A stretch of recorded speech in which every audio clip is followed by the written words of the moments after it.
And then when you read his other works, you see, oh, he was about that. Cycleria, which I did something on about how to open and close your astral valve to pull down from the astral through that silver cord. We did a whole book on that. He's got other things about psychic power control, how to do that. Let me say this before I forget.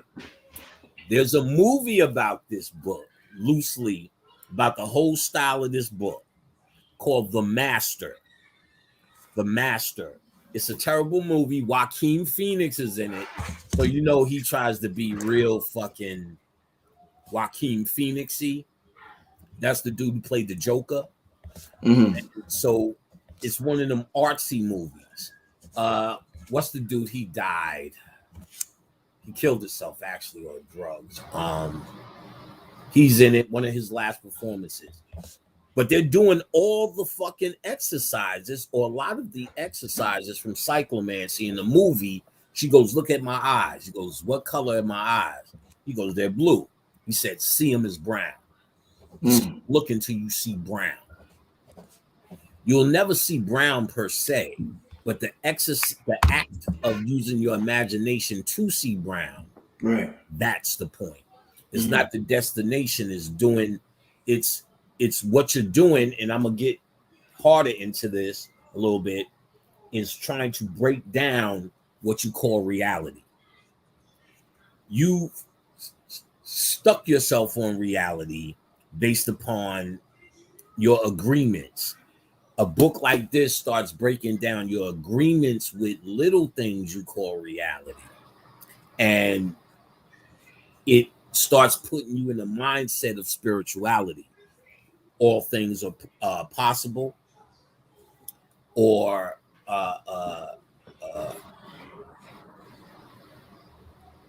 more creative and what you call it, visionary in your thought process and how you factor in how you see yourself. We see ourselves with some pull yourself up by your bootstraps. A B equals C, 5 + 4 - 7 = 2. If we can see ourselves and visualize through our imagination, you go a little bit further in terms of how you magnetize. But we're fighting against a reality that we've already have defined in stone.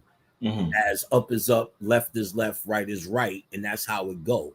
You go to Harlem, you don't wear that. You go to Queens, you don't wear this. All of that is agreement. I don't go outside. I don't wear pink like the ones that just lost to Jada Kiss. That's my new name for the group. And I don't wear pink like that.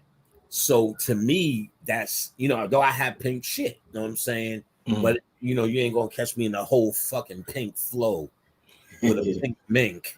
You know what I'm saying?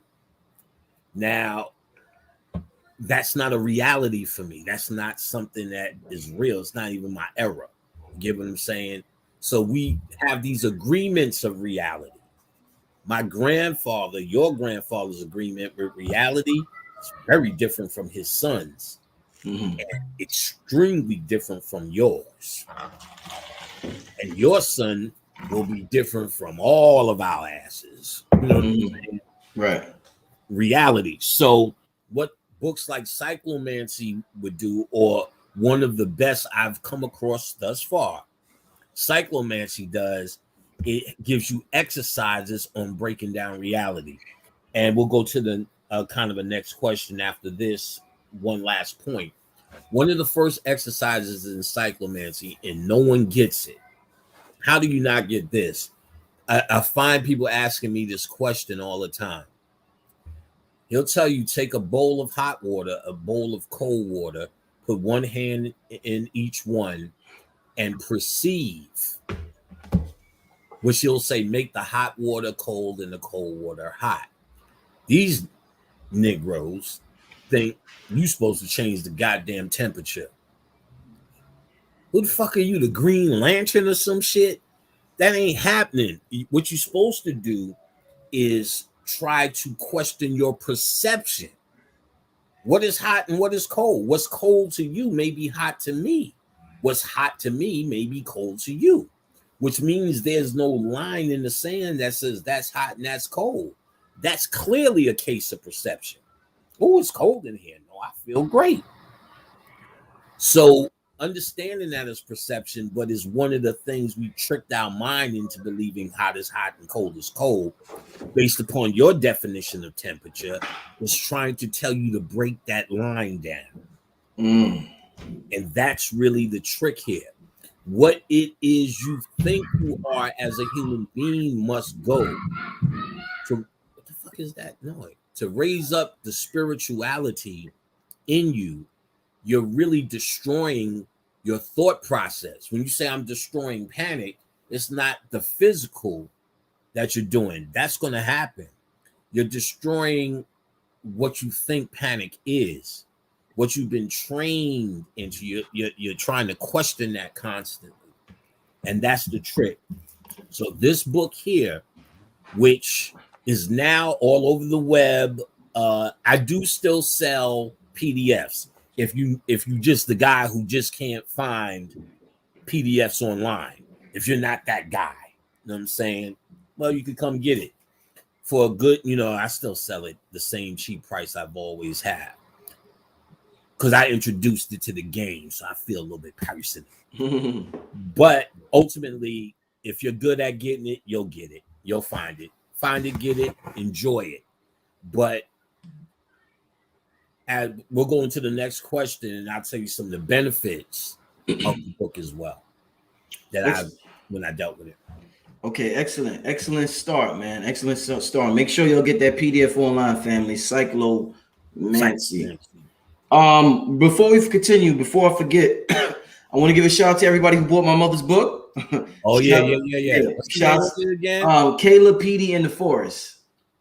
Kayla, Petey, and the Forest. And the florist. Yeah. Shout out to everybody. That illustration is it's crazy, right? I can't wait to put that in my I want one signed one for my granddaughter, but I'm gonna get a few copies. Okay. I know some Khadijah may know some kids we can pass it out to crew like Courtney. We got some folks. But excellent. I want you and your sister to sign your mother's book for my granddaughter. Definitely. I need to tell you a ritual my mom used to do too. I don't know if I'm gonna say it on this show or off here, but later on we'll get into that. I'm gonna see how we flow, but because I want to get your opinion on something that I borrowed from her and that I continue. That's crazy effective. The magic is crazy effective. You know what I'm saying? Right. But anyhow, before we're about to start the questions, family. Shout out to everybody who got it. If you didn't get it, the link is in the description. My mom got a book she wrote before she passed away. It was her and my sister. She wrote it with my sister. My sister just published it. It's available now on Amazon. I want the family to go out there and support it. If you have children, if you know children, you just need it. All right. I think it's like $7.99 or something like that. Real cheap book. But thanks for everybody who supported, man. It means a lot to me, family. All right. Good. Okay. I'm glad they rocking with that. I love to see that. Yeah. Got a lot of support. Good business. Got a lot of support. Shout out to Kafunya, Mr. G, everybody who bought and supported. King Simon, everybody who showed Billy Carson bought 21 copies. Everybody who bought and supported. All right, family. All right, let's continue to get into the show. Now, this is amazing. Death is something that has mystified humanity for forever. I want to ask you, I guess to start out with Panic. Yes. We're talking about, psychic power, death, and life after death. All right, so from what I understand, when we say the word conscious, like we got the word conscious community or consciousness kind of flickers off and on like a light switch. So I'm glad you said I'm already going. I love it. It seems like we dead half the time anyway, because it's flickering on and off in this realm and another realm because we're multidimensional. So what I'm getting is that half the time we're here, half the time we're not here, but it's happening so fast we don't realize it because of how we're taught to perceive reality. So my question to you, Panic, would be is if we're multidimensional, what percentage of our consciousness is even actually in this realm to even experience this realm? I don't know if you could really put a number on it, but let's say we had to, then I'm going to use the same 10% of brain 10. power that they say you have, or the 10% of tide you give up. Yeah. If I had to put a number on it. But the first thing I want to say is this to set the record straight, and you would know anyway. Consciousness does not mean you have knowledge of self. Right. Those are actually two different things. Consciousness came about when more and more were gathering, and people were gathering from many different places. But when that gathering happened, no one argued, no one yelled, no one felt anything. Everyone just gave an offering, and everyone perceived it as just information that it was up to you to accept or reject. Now, the person that would show up would be called conscious. Doesn't mean he knew anything. Right. He was classified as conscious as a description, because that description meant something in the regular world didn't sit right with him. He doesn't even know what it is yet. But he's conscious because he's not sleeping like everyone else. So we just generally said conscious, he's here, he's conscious. But it does not mean it's knowledge of self. So anyone who says they're conscious may not be on the up and up, on the level. You can't just say because they say they're conscious, somehow they represent everyone in this chat room, all the people that study so hard, that do get the books that we talk about, that do follow, that do show up, that are aggressive and do the work. So knowledge of self, if we're multidimensional, I started to realize what happens. Let's say they tell you Panic comes home and makes a choice for lunch. Every particular choice he had is being played out somewhere. Spaghetti, ravioli. If Panic still ate beef, then whatever beef. That it could be endless just off of lunch. Doesn't make sense that all of these people are living off of a lunch thing. We got to think a little bit. And then after lunch, we do the same thing all over again for dessert. And if I take chocolate mousse, that's a whole nother life path. Versus, nah, that doesn't sound right.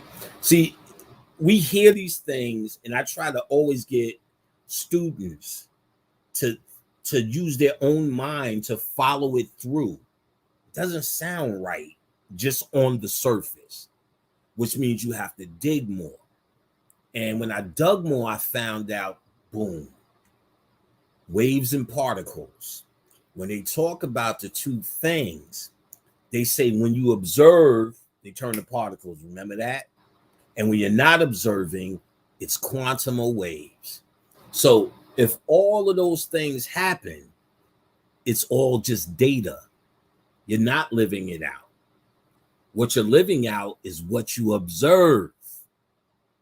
So there is a Panic that lives in the street, a Panic that has flying saucers, does cartwheels, goes to Central Park every day, Panic who doodles in a cup and plants. All of that exists as data, as zeros and ones. But I, who observe, can become any of those guys with my observation. So I'm pulling from data, and all of those possibilities are there in a quantum level.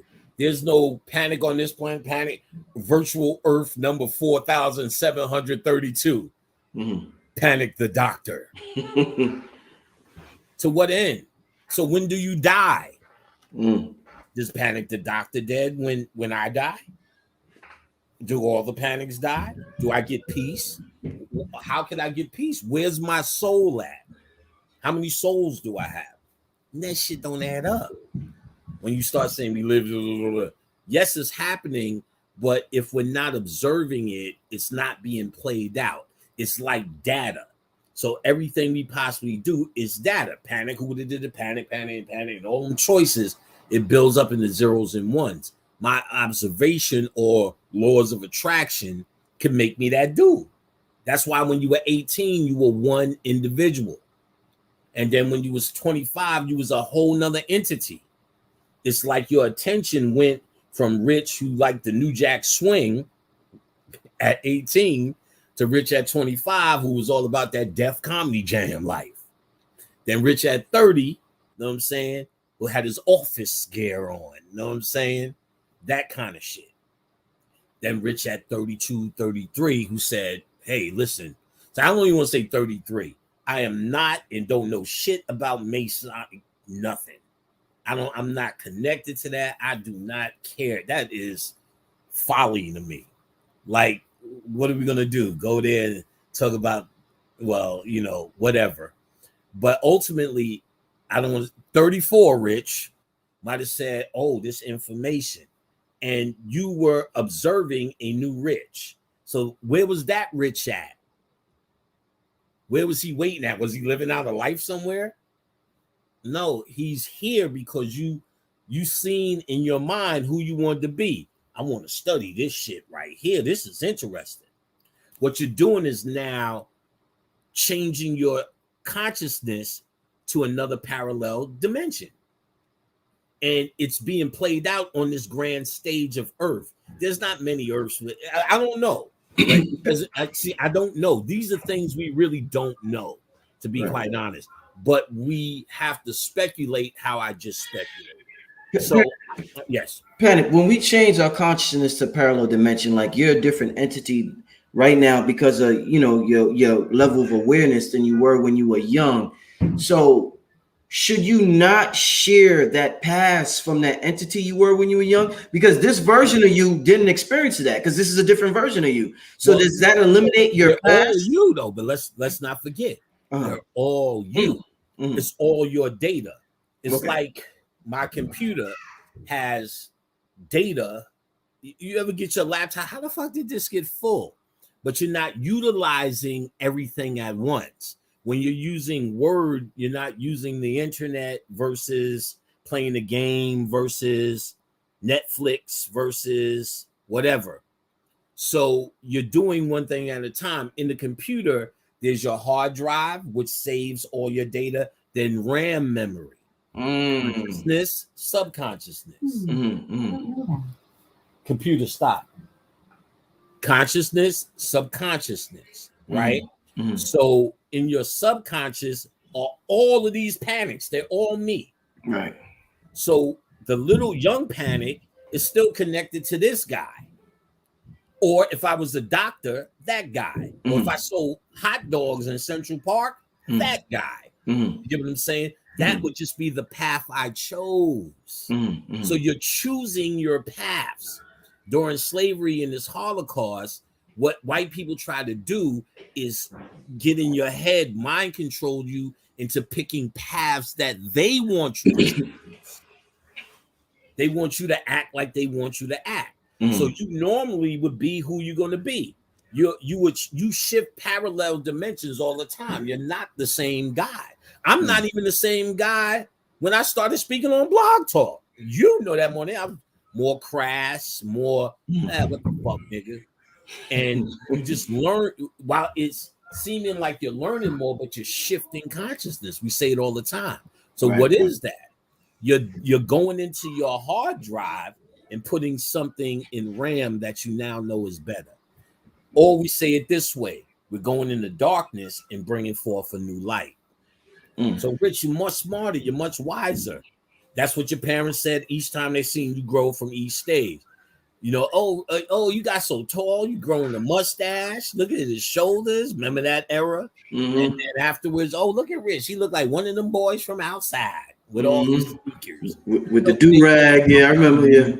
Develop, but what you're doing is actually seeing who you want to be. I remember saying, wow, I like these cut-up jeans. I'm going to start cutting my shit up. I'm going to be that guy. And then, you know, before you know it, wait a minute. How am I dancing to house music? let me take off some of this cut off shit. But you know, it's all you. So this is really the paths that you're choosing, and that's really the key. There's no way all this shit is being played out where. I mean, to what end? Like, you're gonna meet another panic. Hey, I'm the dark side panic or the light. I'm the church panic. No, I could have been the church panic here because this is the stage. So all of those particular parallel universes are in you, and you bring them out with your attitude. I want to be a butcher, a baker, a candlestick maker. That's all. I don't see nothing that said anything different. Again, a lot of this shit you have to use your own mind because no one just wrote it out. There's about 4,557 Earths, and you're on every one of them, nigga. Deal with it. No one said that anywhere. People are saying this and saying that. So then when I know it's not the way people are saying straight out. There's a parallel universe with every choice you could have made and all the choices in your grasp. That's endless. Should you go to the bathroom in 3 minutes or wait till after the show? And then that's a whole life that spewed off. I don't doubt it, but it's all up here. And if more major things are what you change and not bathroom times, you know what I'm saying? Am I going to stop eating beef? You become a new nigga. You're pulling, that guy exists. That's why you can see it up here. Yeah, I don't really like it. I don't really eat steak. Hamburgers, only thing. They got turkey burgers, veggie burgers. That's you really magnetizing that, or you really just retrieving the data. What you're doing is being able to see that guy. You're asking him to come forth and be a part of this. You're asking to observe it now. It's in its waveforms. You're asking to look at it. I see this guy. You're starting to look at it. The same way when we start seeing bad shit, oh, this shit is not going to work, oh, this and that, we say, stop talking like that. Stop thinking like that negatively, because we understand innately if you can visualize it, you're giving your attention to it, and that's what makes it in this world. That's what brings it to this world. I see nothing outside of it. Again, you have to forward think with that, channel with that. That's nothing I've seen in the book where I can say, look, nigga, go read it. But it sounds solid to me until I find something else. And that's the key. If I find something else greater, I'll throw all of that away. But until now, that's the best I got on it. You know what I'm saying? Dope. Right. In terms of, yeah, because what I do know ain't no goddamn, it'd be fucking uncountable niggas, you know what I'm saying, walking around. Yeah, no, definitely. Right. But, you know, we're talking about, you know, psychic powers and stuff like in the book Cyclomancy.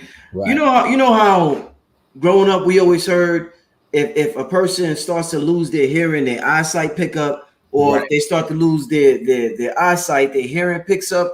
Is it like that with your intellect and your intuition when one is up there, the other one's down? Or when, you know, if I got a high intellect, it's kind of hard to have a high intuition, or if I have a high intuition, it's a little hard to be intellectual as a lawyer or some shit like that. Is it like that with that? Very fucking on point question. Hells to the year. Kenny Manza was my assistant. This motherfucker was so, and is I call that nigga Data. He's Black Data. Star Trek. Yes. Google standing. And that's how he always was. In fact, that's what made I said, Kenny, the Shy Lights 1953. He just like, damn, nigga, like, how you know that? Shit. And then he'll add some erroneous information like Data. Yeah, well, you know, they used to have a beach, you know, right off their property, and they used to do nigga, the Shy Lights. So he was real logical, and that's why he sat with me, because he did have a spiritual breakthrough. But he's been coming around again lately, and there's a lot of data going on. But I can see he now maybe understands the two. And it's hard. Like, people fall into logic as a safety net. Logic is what we call intelligence, but it's a product of the ego. And so spiritualists are really, the very question you ask is, I'm a product of someone who knows how to be intellectual and spiritual. That's a hard thing. Right. Bobby knew how to do that. Mm-hmm. So when Bobby met me, we kind of bonded because you don't find many. If you notice, in each time, you can tell, even the last thing that all of us did, you had Brother Phil and Billy, who were logical. You see me, I'm laughing, giggling, still can make jokes. I don't come with logic. It's like I come a whole different way, and I know how to do that. I know how to speak from the spirit, but I also know how to take your ass through a book escapade as well. That's hard. That's very hard for folks. And I see it's really one or the other a lot of the time. And once I start associating in class logic with the ego and explain that in detail, some people see their plight, but some people you can't see. It's like you can't see what your nose looks like. So they try to even understand it with logic. They can't just get out of it. I've seen that problem before. So that's a big deal. You got to understand the nature of logic and the ego. People still think you got to beat your ego, eradicate it. You need to understand it and appease it where it needs to be appeased. Put it in its proper place. It's under you. What we have, it is it running us. And that's where it's really out of order. It's what we lead with. It's what we think we are when we come in pontificating. And it's just the observer. It's just the observer. It should be, your intellect is how we should interact in, as human beings. It is a human trait. Again, it's a product of your ego. So your ego doesn't want to sound stupid. You don't want to sound stupid. That's right. In Mind Control 101, that's one of the 7 things. You don't want to sound like an asshole. So your ego doesn't want that. So what does it develop? Intellect. And you hide behind big words. You hide behind your outfit and your ability to not laugh when the joke is told that may be a little bit niggery. Oh, this nigger. You know what I'm saying? So when I see that, I understand the falsity of it. You're trained in understanding. You're trained to look for that. So I can meet you, let's say, for the first time and talk to you. No, I'm speaking to somebody just from this conversation who's coming to me from his heart. Then I know niggas that's coming from me trying to get likes and a great show and all, which we all should be trying to do. We shouldn't make our shit shabby, but we shouldn't stoop to low levels to get this across. This is about love and the heart. And this is about teaching, not about really hits in a fan base. So I can tell that when I'm interacting with people, because you can tell if they're coming with their ego, because that's what they lead with, because that's what protects them. When they come in with their heart, they'll sit openly. Like you always sit open. They're more relaxed, you mean? They'll be more relaxed, but your chest is open. Okay. Because where you're coming from is here. So you're not blocking it. You're not doing this, you're not doing that. You'll come and you'll be like, yo, panic, or yo, whoever. You always do it. And then the intellectual dude, he's this dude. Like panic. You know what I'm saying? So panic. You'll see him do this too. You'll panic. You'll panic. You know, they're trying to show in their body language that because they really scared they're going to ask me something that I'm going to say something to embarrass them. So this is a nervous feature. Like you thinking. So you're showing me that you're thinking, okay, nigga, let me, all right. Or, that, you know, so you're trying to show me that kind of guy.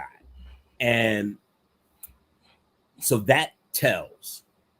I said, okay, this person, I'll see how hard they're in their intellect, i.e., hard hiding behind their ego. And that tells the story of them. They've already revealed themselves almost before they started talking. And that tells me how much spiritual work they did, because the intellect doesn't get in this good work. We talked on Wednesday slightly and lightly about ancestors, but you know, you can't get everything across. But one of the things I will say just flat out, you ain't getting in with the intellect. You know what I'm saying? And that's what we told Kenny. He went home and worked his ass off on that. And next thing you know, he was dancing with Little Richard. He's like, Lucille. You know what? I remember you saying that, Panic. I remember one time I might have been watching Love and Hip Hop or something, and there was this dude there talking. You know how they do the interviews in the interview room where it's just them, and he kept. Let's say it's Peter Guns. Let's just say Peter Guns. And when he was doing the interview, he kept referring to himself in third person. Right. So like I'll be like, yo, I went to the store. Instead of that, he was like, Peter Gunn said this, Peter Gunn said that. So nigga, dude do that. Who? The one with the big lips. Who? And I hate to be just classifying that way. He's from Love and Hip Hop Atlanta, and his mom's is on the show too. He talking Scrappy, yeah. Little Scrappy, yeah. They all talk about themselves in the third person. But now what I want to ask is that how we're supposed to refer to ourselves? Because the ego. I don't fucking know. That's when you're gone. That's when you go. Okay. That's when you're gone. This is called know thyself, not know that other guy. Yeah. If you listen, a classic telltale time of a nigga's fronting is when he refers to himself in the third person. He doesn't believe it. Panic isn't real. If I'm saying Panic will do that and Panic will do that, that means Panic said so many lies that I literally subconsciously have separated myself from. There's niggas in the conscious community started referring to themselves in the third person. They told me everything I needed to know before everybody already figured out whatever. And that third person thing. So I've always noticed that the person that does that doesn't want to deal with themselves in some sort of way. They put themselves in the corner. So that's like saying, that nigga Panic, man. That nigga, he just ain't saying he get me sick yet. He's just saying, yeah, you know how Panic do it, because Panic gonna come in, and Panic gonna be doing this, and Panic gonna do that, Panic gonna do that. You know what I'm saying? Nigga, that's you. And then, or the other thing, like Beyonce did, made a character called Sasha Fierce. Right. Let me do you this. Let me hear you this. I never shared this with you. Panic is a character, my nigga. Yo, I remember this shit like the day is long, and we all fucking do it, and it caught me. I blew my mind when I got this channel. We used to get flyers. We used to there was a skating rink called USA. We gave out flyers for shows that we did. Me and this guy DJ Hot Day. So we always had flyers stacked up somewhere that was already outdated. So all we did was get high. Me and Dane get high. Yo, let's go draw. Then I would go to the front, get the flyers, and I would draw Panic. And I would visualize who Panic was. Panic. Now, it started when I was 13. Dane actually picked the name for graffiti. That's all it ever was. I was drawing in the neighborhood, Panic. And I just kept visualizing who Panic was. What I was doing was channeling Panic. I was Larry at the time, but I visualized who I needed to bring here to do the work. I brung Panic here. Panic is destined to come here at a certain time in this body. That shit is real. Never told you that. Now, kept channeling him, and I would visualize what I thought panic was. And I had to be 17, 18. So I'm thinking of my life. You know what I'm saying? How it was going to be. How it was going to be on the street, more or less. So now, from graffiti, niggas in the street is calling me panic. So you graduate to that level. And I already knew who the character was, which is he existed in a parallel universe. But see, I'll do you one better. All of those parallel universes were Larry's that were Data. Panic came from a little bit higher. That's why it took long for it to descend. Then ultimately, I stopped calling myself Panic. I was working IT, wasn't doing it. When I met Shabazz, the first day he said, "What's your name?" And something said Panic. I just told him Larry. I said Panic. He said, all right, you know what I'm saying? And it was like that was the purpose of it. But it's a channel. I just drew it every day and pulled it down. The same way that nigga name is Hands and Dirty and Liquid and Stuff. You know what I mean? These names that we see all over the street, you know what I'm saying, is like characters that you make and you create. Everything is a character. Right. This is a stage. Everything is a performance. So yes, you know, it was something I pulled down. And think in hindsight, I was able to see that. You know, doing a lot of talking to B.O.B. He's actually really good at his shit, man. Like, really surprising, really aggressive, really gets it. And he could fuck with some of the weirdest channels I get. Nigga, check it. I can't even say. Niggas, well, this nigga done lost it. It's too hard. So unless I could filter it in a way people understand, them shits is just for us. So that nigga be down with that shit. And nigga. Da-da-da-da. So I was hitting him with that. I said, I remember channeling Panic. Every day we would just write. I would just keep writing Panic, Panic, Panic. I was trying to call what I needed here. And you take over that human body to do a work.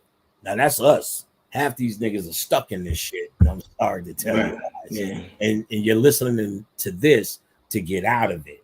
But to be quite honest, and I say it with no arrogance, already did this shit. You know what I'm saying? Already did it. And there's a few of us here who've already been through it. But the good news is you'll find it in the Kuan Yin Bodhisattva story about compassion, about those who turn around and see the compassion in human beings. I, you know, when I seen the Bodhisattvas in the museums, first in Brooklyn, I thought I was going crazy. It was probably it was made out of Uncle Hank talks about it now. And this herb is in the herb pack. It'll come back to me. Acacia? Not acacia, right? Not acacia. That's it. Acacia, okay. Acacia. Okay. It was a statue made out of acacia of the Bodhisattva. I took a picture of the name. I've never heard of this. Then when you go to the Met, they have a whole Kuan Yin Bodhisattva room right before you get to the Hindu spot. And was taken aback, like it was flooring me. Who the fuck are these guys? Called Bobby. He told me to get a book called The Way of the Bodhisattva. You guys could find it. And he told me about the story of Kuan Yin. So I knew I was connected to that. That this is already a done deal. You already passed go. You already figured it out. You already got your goddamn t-shirt and your crown. But before you leave, they say you turn around and come back to teach the compassion. The Bodhisattva becomes Kuan Yin. That's why it was so profound when I was dealing with Tara. The crying, I'm sure I've talked about it with you with the crying and all the shit. It's connected to Kuan Yin. So another thing, you know, I was complaining one time. I just told niggas, why niggas is still saying this? I said that clear as day. Explained it. And Bobby seen the frustration. So he was like, well, you've done it before. This is new to a lot of people. So a lot of these people Brother Rich included, I believe, came back for this. And Brother Rich will tell y'all, and I know some of y'all are new, some of you guys are old, but there's at least 15 teachers y'all never heard of that were monsters that are gone. Heard something about, you know what I'm saying? Like just Richard King alone, you know what I'm saying? C. Freeman now. I know there's certain tapes going around. Richard King didn't have any tapes, I don't think, going around. Either way, when this circuit was going on, all these guys made the transition. Is it true Brother Dawood also made the transition? No. He's still alive. He's still here. He's still alive. Okay, Yeah, that wasn't true. Yeah. Okay. So now, all right. So, so in other words, that work, Rich, I think is done. I think that was it. Because all those teachers came. Like, whatever's left now is the cleanup crew. But you were clear back then that these people have been here before. When you was in a room with those heads, Rich, I'm sure Rich remember, you was clear. It wasn't just somebody sitting there talking. They had something. Francis Cress Wilson, Amos Wilson. Man, Amos Wilson will put you on your ass. Barashingo, you know what I'm saying? All these guys was badass. Asa Hilliard, you know what I'm saying? All made this all gone. You know what I'm saying? All gone. You know what I'm saying? That's all good. I'm waiting to join them niggas. I'm almost jealous. Like, what the fuck? I'm not gonna die. Well, let me ask you this based on what you said. And reminded me of something I read in a book. This book, the name of this book is The Infinite Minefield. You ever seen this one, Panic? All right, let me read this to you because it's something you said, and I'm gonna ask you a question. Let me read this. Okay. By evolving through space-time, by organizing itself into the complex variety of existence, God grows and learns endlessly, discovering awareness through each of us. God's countless inimitable selves. In our cosmic game of hide and seek, God hides within each of us, within all of creation and throughout space-time. God is disguised as the world. And the purpose of the game of creation is to uncover the divine, to explore the limits of who we are, to actualize God's self-awareness. Our very consciousness is the universe becoming aware of itself. God becoming aware of itself. Without us, God is incomplete. The divine sparks remain hidden. The divine potential is unrealized. It seems like God needs humanity. What we call God needs humanity more than humanity needs God. My question to you, Panic, would be, since you, a person would say you're anti-humanity, they would say, Brother Rich, they want to get the fuck out of here. But the essence of from which we come from, according to what I just read, from what I'm understanding, wants humanity to continue to realize itself and actualize itself and understand itself. So do you think our limited perspective wants us to not reincarnate down here when that is the very purpose God, designed this whole shit for? Fuck God. I ain't doing that shit. You know what I'm saying? Let's pretend that. But first of all, we're going to pretend what he said is real. That we're taking that as fact. Of course, there's other shit we can bust out right now that contradicts that hard. God wants you to be a humanity because humanities are slaves that feed him with your goddamn thoughts. They said that shit in Clash of the Titans straight out. We're dying because the humans aren't praying to us. What you calling gods and those who are in a higher position than you are draining the shit out your ass. You calling them creators and all this mystical shit. What if for a moment you listen to the basic shit that everyone says, that you're God? So you chose to have a human experience for you to learn, for your particular reason, not for this whole, maybe there's a whole collective humanity thing. And I believe that, and I'll tell you why and how that would manifest. But you're here because you're God too. You're a part of that divine spark which makes you in control. So when you say I don't want to be here no more, Job well done. You're not a slave. It's time for you to go, because trust and believe there's thousands coming back to replace your monkey ass. See, we think from a egotistical perspective. God needs us to get shit happening. Ain't nothing or nobody thinking about you. You became conscious and you started thinking about you. All of this is a way to do nothing. God, it's a fancy way to say, well, I'm working for God. I guess I'll go to Walmart and get me some fucking barbecue. You get what I'm saying? It's your God. Your mind is God. Watch the last season of Star Trek Deep Space Nine, where the black dude Benjamin Sisko is the captain, where they're outside of a wormhole in a space station. I would say watch the last season, because that's when it all came to a head. If you're a fan and you feel like it, watch the whole thing. I thought they were okay, good enough. And it was good. The black dude overacts, but other than that, it's more Star Trek. But the last season, they started giving revelations and made a point. They found in the wormhole, which led them to a whole new universe, that there is a ruler of that universe called the Dominion. They didn't know who that was yet. They were enforced. Their army was the Jebhadar, I think their name was.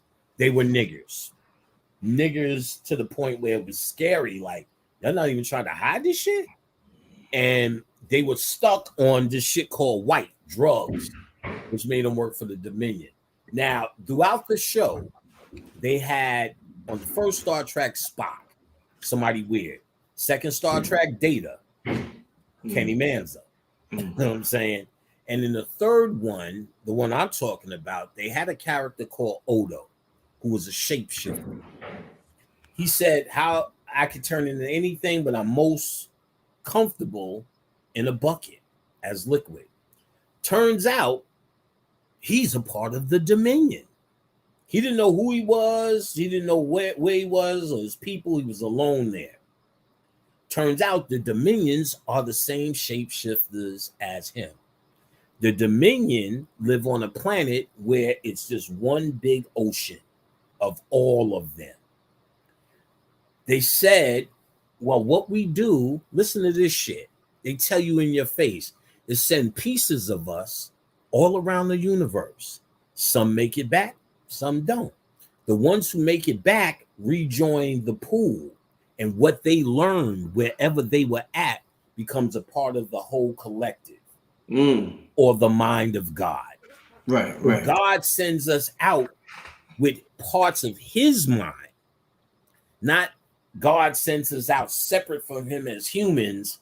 And then when you die, okay, Rich, what'd you learn? Start curling his hair. Hey, Rich, what's up with Harlem, man? Tell me all about it, Rich. Yeah. No, God ain't doing that. You're joining, your soul is Odo. Your soul, there's three parts of you. I couldn't tell you, this was too long for the ancestor show, but this would have went there. Your body, your spirit, your soul. Your body never leaves Earth. We can get rid of that. Your spirit can travel between Earth and the astral realm. When you die, your body stays here. Your spirit goes to the astral realm. The cord is cut. You go to live there. Now, if you are operating with your mind, imagination, and visualization, your imagination is how you build your world or your home in this etheric place. If you have a tortured life here, you're in hell there. If you have an ignorant life, you could be in hell there. There's a book called Astral Travel by Gavin and Yvonne Frost. They're husband and wife. It's a little blue book you see everywhere. The first half, one of them wrote. The second half is on fire. The first half is okay. The second half picks up. they tell you about the characteristics of what you're going to see in the astral world during astral travel. You see people hanging around churches. I've seen all of that. Stuck people. There's people who still learn in the astral world and get out without even incarnating. My aunt said she wanted to stay with me and learn. Eventually, she came to me in a dream. She was an Orthodox Muslim. These guys were yelling, Allahu Akbar, Allahu Akbar. We changed to a Kala Akbar. I said, oh, she's telling me her new name. And so she got it from there. So your spirit stays alive in the astral world as long as people remember you. So as long as they're putting up pictures, not even spirit-wise, just your family. If you pass, they're all going to have, that's Richard, he was the grandpa, these are his grandkids. Rich used to make a peanut butter salad. You're going to make that tonight. If all of this, without spirituality, them remembering you keeps your spirit alive, because your soul may have gone and got another body. You may be eating that peanut butter salad as a kid now, or you may just go home, move on. I don't want to be here no more. I've gotten everything I need to get. But your spirit still will exist, because it is not a thing that needs something. It's a signature that Rich left behind. So what are the characteristics of Rich? Rich could talk, I would say. Rich could ask. Rich is a host. So if I'm ever in a situation, I said, damn, man, we need somebody to host us, man. That's really good, man. This nigga suck.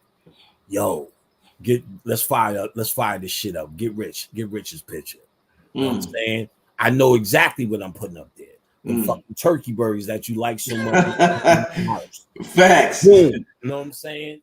Putting that up. And I just going to start there. Everything I can think of, your logos, the Rich. I'm just going, but see, I know how to just talk. I don't, the Rich. I need you to come in, get in this dude's ass. So it's not like you're saying, okay, Panic. It's like you're just energy now. You're like plugging into electricity. This is how I plug into you, because your consciousness is gone. But I need that guy. How did that really work? Let's say I was the Dogon people and we worshipped and ate and drank and created the same minds in our culture for hundreds and hundreds of years. That means when people die, they expect the same thing. So in the astral world, their spirits are being collected in a location or a frequency where the Dogon can tell the young guy, young Panic, you have a question to ask the ancestors. So he's really picking from thousands of Dogon. Saying, how do I make bread pudding? So one of them dudes made it. You understand what I'm saying? The ancestors are good for your human problems.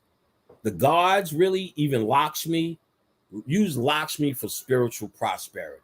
You can use it for physical, but you always know a nigga that used to get money who's gone. Right. Or that nigga. He knows Earth. He was here. So you think Lakshmi gives a fuck about Earth? She's an energy signature that's never been to Earth. Lakshmi, I need help with my rent. What's rent? So it may happen. You understand what I'm saying? Usually it's somebody else doing it, because these things don't care about that. But your uncle or your cousin, your get money uncle, your cocaine uncle, he know how to get some dollars. That's who the fuck you call. You get that nigga coked up. So, yo, I need this, work with me on some shit. What was that name Phil said? The Mustafu, or remember that shit? Remember? Muskavu or something. Yeah, the Mustafu's powder. But I remember them doing a whole lecture on that. Bobby talked about that powder too, that white gold. How they can shit float, and how they said white people took it over in the boat, and by the time they got to Europe, the shit floated all the way. They didn't cover it. Like, just dumb shit. But yeah, the Mustafalis. Yeah. Mustafalis, my nigga. Wow, man. Wow. That is because there's some people that feels it's interesting that you say that. Some people feel as though Why not go straight to the plug? Why talk to the ancestors? They like the middleman. Why not go straight to the plug? You know what I'm saying? No, the ancestors know your story. That's their big deal. That's their big deal. What we've now did was church them and Jesus them. So now the ancestors, I'm trying to make the ancestors proud, like they sitting around. Gone. Work the stock market, Panic. You're doing your thing. Doesn't even make sense. They left this place. So their soul and their concern is somewhere else. But they left a energy signature. Know what we call that signature to make it easy for ourselves? What? The personality. So I know Rich's personality. That's how I entice his energy signature. Because I'm really just plugging into Rich. I'm talking to him like he's a personality.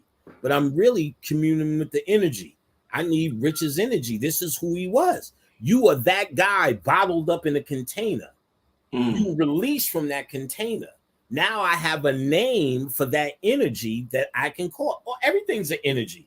Energy to walk to the store. Energy to want to fuck. Energy to want to eat this, that, or the other thing. Energy to go, shit, I got to go in here and talk to this chick. Yeah, she's going to do that. Energy to pick up the baby. So everything's an energy that you call on. If Rich Merritt is no longer in the body, he's an energy, not a person that's Panic's done good. I'm going to ancestor him today. That's not how it works. It's like Panic, Rich don't care. He's not looking at me or looking for me. Maybe if you first made the transition, stuff like that would happen because your humanity is still looking and you starting to understand. And most people, niggas from the hood will come to me because my light is on. So they'll ask me how to do that. My stepmother, my evil stepmother came. It was hard. Like when she came early on, like, bitch, you know what you did, bitch.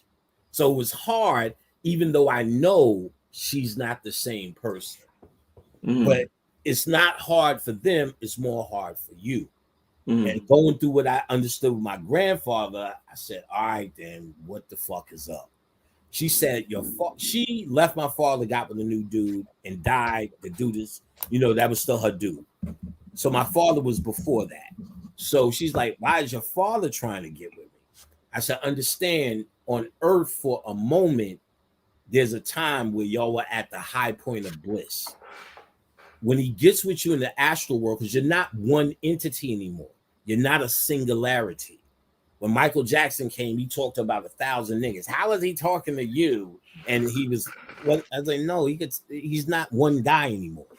So what my father was trying to do was get with her to connect with that moment of bliss they had on earth and be able to live in that moment with her.